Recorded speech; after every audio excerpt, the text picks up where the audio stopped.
Good evening and welcome back to the Returned Homestead. My name is Mike and my wife Marty and I homestead 50 acres in southeastern Kentucky. Today we are back working on the remodel. We've got a lot of demolition to do here in the master bedroom and bathroom. We've been working on taking out some walls. Let me show you what we've been working on.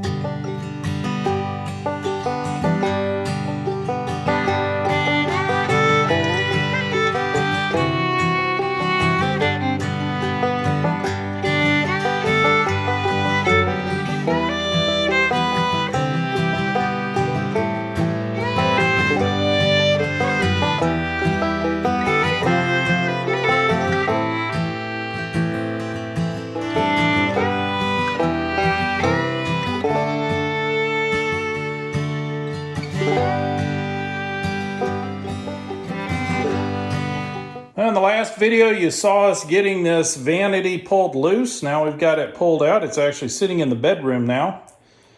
So that was actually pretty easy. There were only 2 screws holding it in place. Once I pulled those screws, we were able to drag it right out.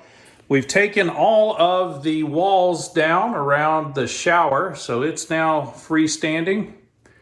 Cut all the water pipes loose and unscrewed the drain pipe. This is one of the places where we've been having obvious problems with mice coming into the house. You can see that big hole cut right through the subfloor, and nothing was done to actually plug up the hole.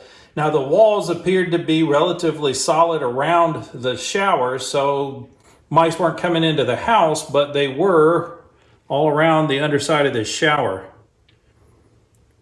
Sunshine, don't need any drywall, kid. We've also gotten the electrical taken care of. We had some issues with the electrical. I know I warned you guys before, make sure you've got your tester, that you use your tester before you go cutting into a wire. And I want to show you why. On this tool for stripping wires, there is a blade at the bottom of the mouth there that's supposed to be a wire cutter. It's not supposed to have a hole through it. It now has an extra hole in it where there wasn't a hole before.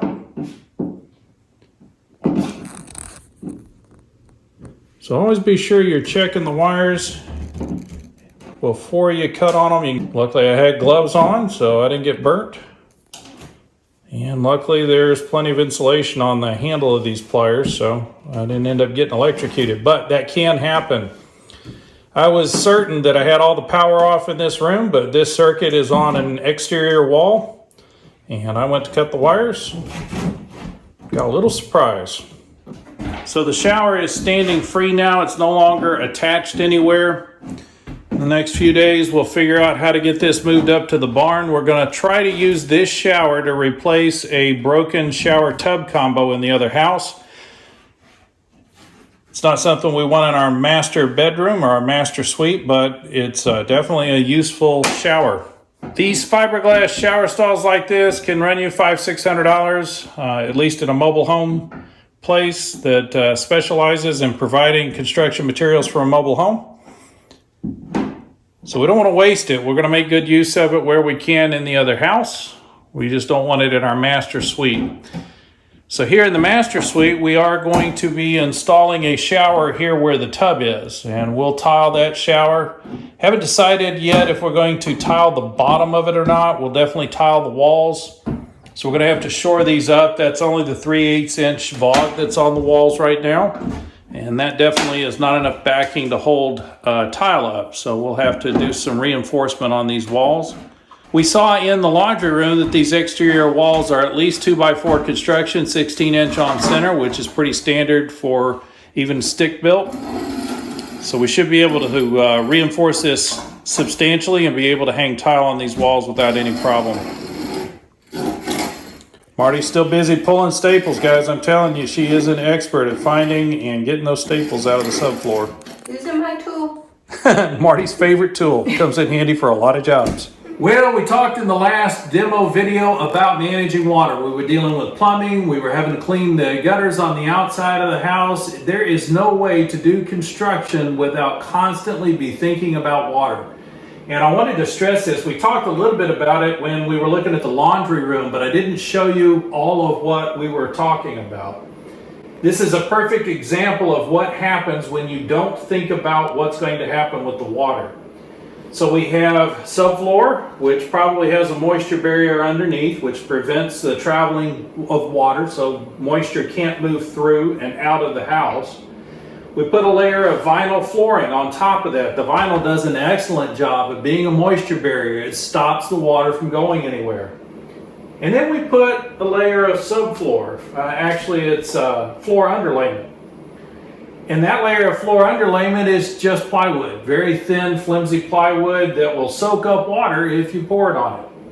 And then on top of that, we put another layer of peel and stick vinyl, which does a fairly good job of keeping water from moving out, but the cracks around the edges of the tiles don't seal, which means any water that gets on the floor soaks into the underlayment, gets trapped in between the peel and stick vinyl and the vinyl flooring below, and you end up with mold growing on the underlayment. And they put it right outside of a shower. Now, the only possible reason I can think of is that they didn't think about water at all when they were doing this. Every time you step out of the shower, water gets on the floor, it goes down through the cracks in the peel and stick vinyl, soaks into the plywood, and it stays there. It never goes anywhere. You can see how wet this plywood still is. Even as we're pulling it up, this shower hasn't been used in a year and a half since we've been here. 2 years. At least 2 years this shower hasn't been used, and yet this floor underlayment is still damp.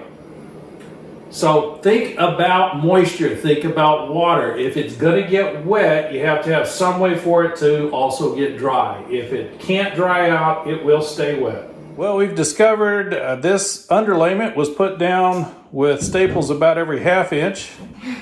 Apparently to keep the water from getting in. Didn't work. And it is a real pain to get out. And it's approaching dinner time now. So I think we're going to call it quits here for the day and go have some dinner. It really is hard to express how much Marty and I appreciate you guys watching these videos. Please do give us a comment. Let us know what you think about the remodel. Give us some ideas about what we might do in this master suite as we get it pulled apart. We're still thinking and dreaming about how we might live in this space. So we're still trying to figure out exactly what it will look like. We'd love to hear from you on that. If you haven't subscribed to the channel yet, please take a moment to do so now. Hit that like button while you're in there. We'll see you next time.